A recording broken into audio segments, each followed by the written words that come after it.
Educational Communications and this station present Environmental Directions with Nancy Perlman. On this series, we explore the effects of human influence on the Earth's ecosystems and discuss solutions to environmental problems which affect the quality of life on this planet. Environmental Directions gives you the kind of information you need to help you participate in decisions impacting your community, the nation, and the world. Now, here's your host, Nancy Perlman. Hello. We are going to be talking about developing a North American lithium supply chain with my guest, Greg Reimer. He is president and CEO of Surge Battery Metals.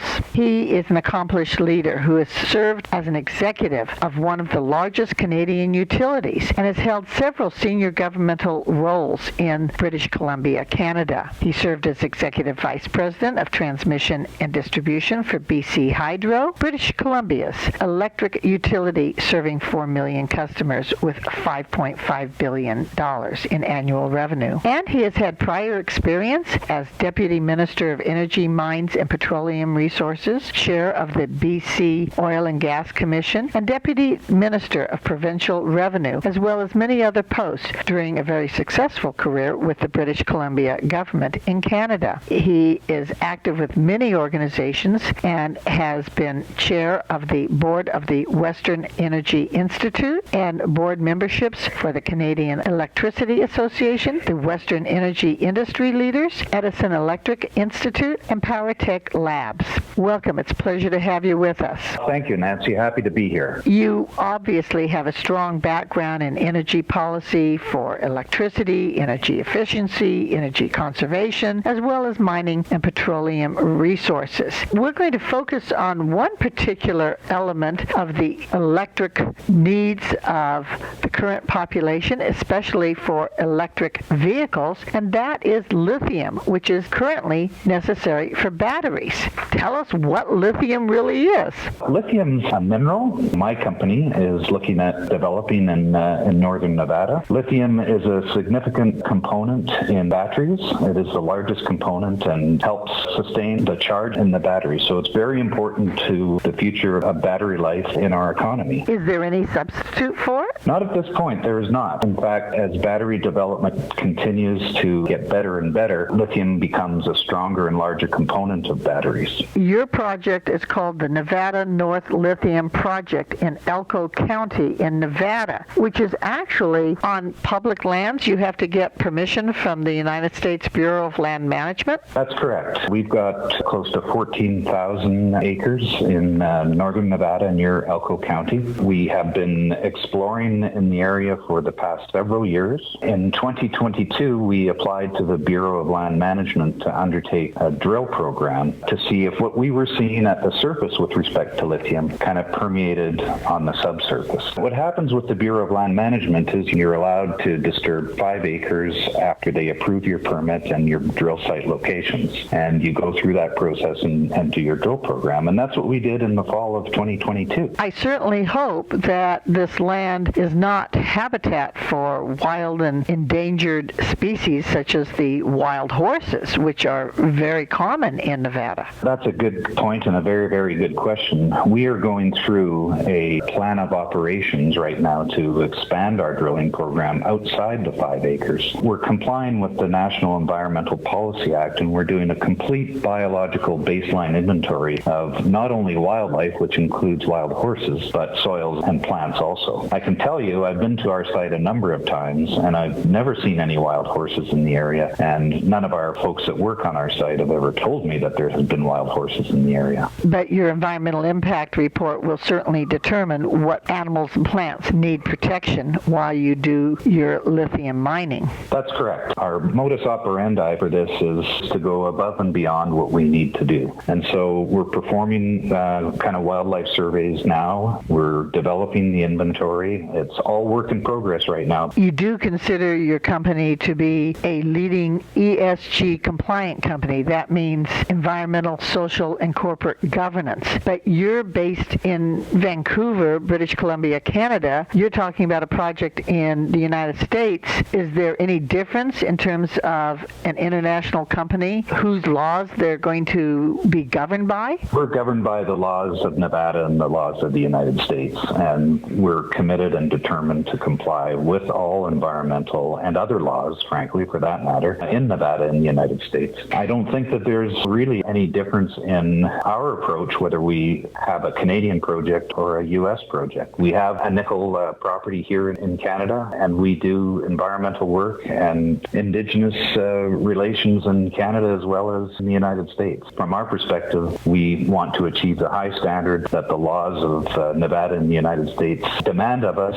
and where we can go above and beyond that. How does this lithium mining fit into the current Inflation Reduction Act? President Biden signed this new law in August of 2022, and clean energy leaders recognized that this was the largest federal investment in alternative energy and sustainability in American history. The United States allocated $10 billion to support construction of clean energy tech factories, or for retrofitting existing factories with tools and production lines to make clean energy equipment and components. You consider yourself part of this clean energy development? Absolutely. The federal government has recognized that the United States has fallen behind internationally in terms of having lithium available for consumption in the United States. China controls most of the raw lithium worldwide. And so what the federal administration has done is said, okay, we are going to move towards being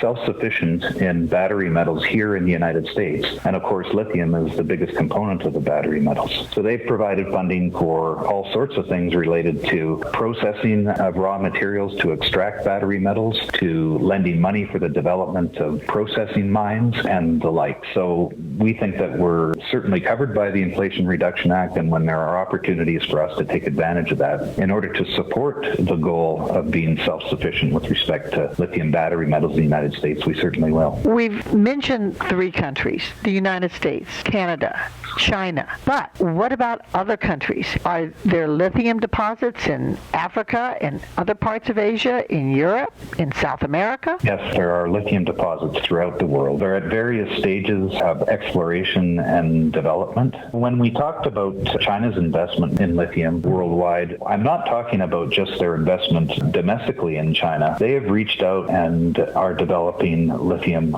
all over the world. That's where the steps that the United States government have taken in order to support more domestic development of lithium is a wise policy decision for the government. You mentioned China. China has been the main source of lithium. Now, with political relations very problematic, companies are looking at developing domestic supplies. I noticed that in August of 2023, Benchmark Mineral Intelligence forecast a global supply deficit for lithium by 2025 and continued elevated prices. This even includes China. What's holding back China's supply of lithium? China has a significant demand of their own, and that's why they've taken steps to secure such a supply, and they have a significant expertise in processing lithium from raw materials. Canada and the United States want to develop a domestic supply of lithium, but yet, what about countries in other parts of the world that don't have lithium? Are we in North America going to be selling it to them? Time will tell on that. It is early days. There's one producing lithium mine in the United States right now, and as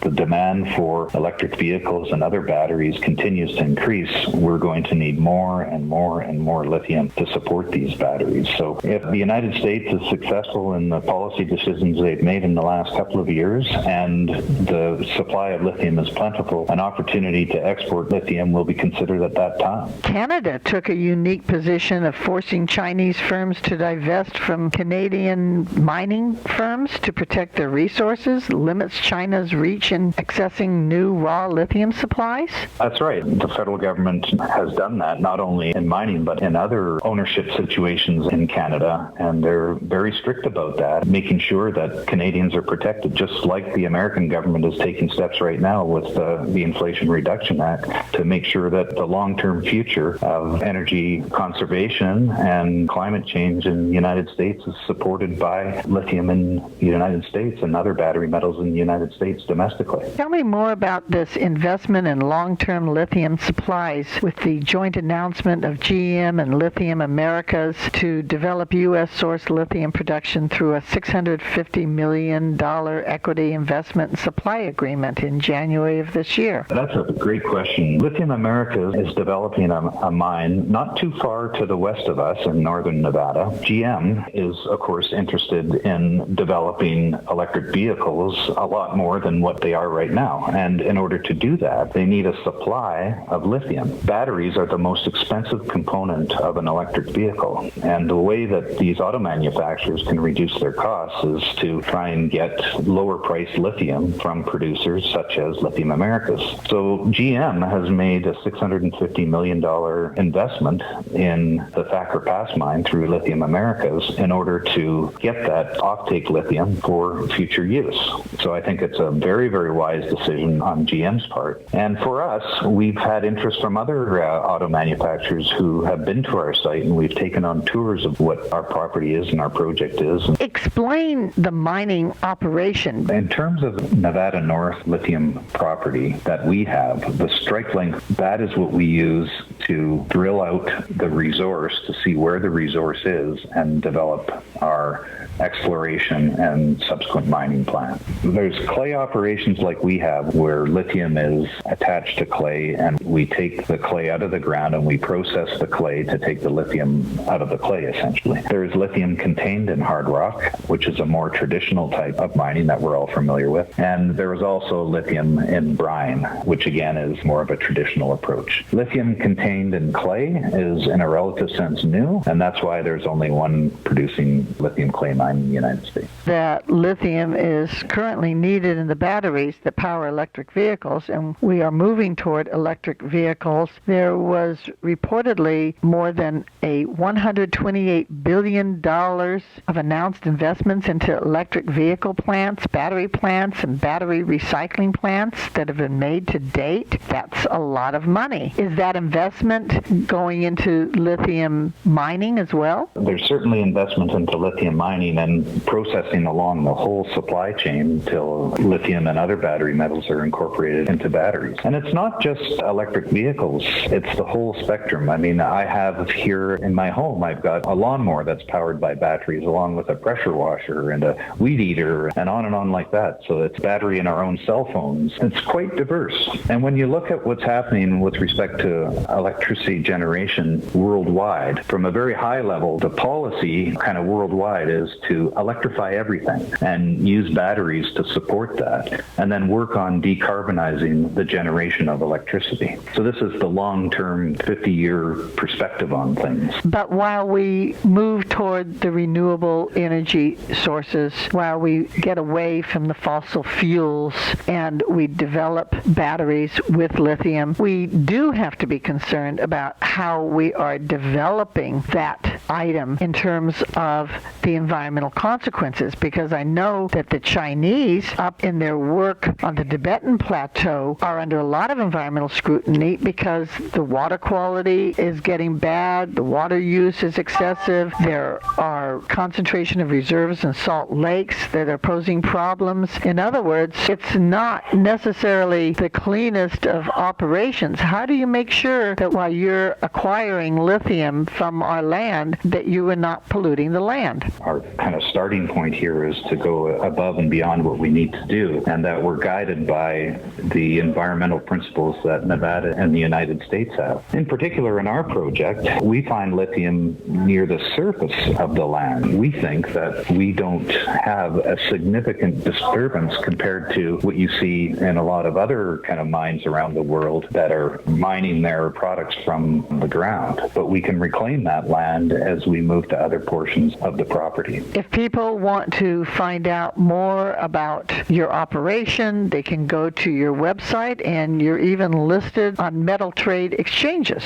That's correct. They can go to our website at surgebatterymetals.com. We're listed on the Toronto Stock Exchange Venture Exchange in Canada and on the OTC QB in the United States. I want to thank you so very much for explaining this new mineral that is so important in our transition in the energy sector. Thank you for being my guest. Well, thanks. It's been a real pleasure, Nancy, and you have a great day. Thank you. I have been speaking with Greg Reimer, who is President and CEO of Surge Battery Metals. I'm Nancy Perlman. Thank you very much for joining us, and do tune in again next week.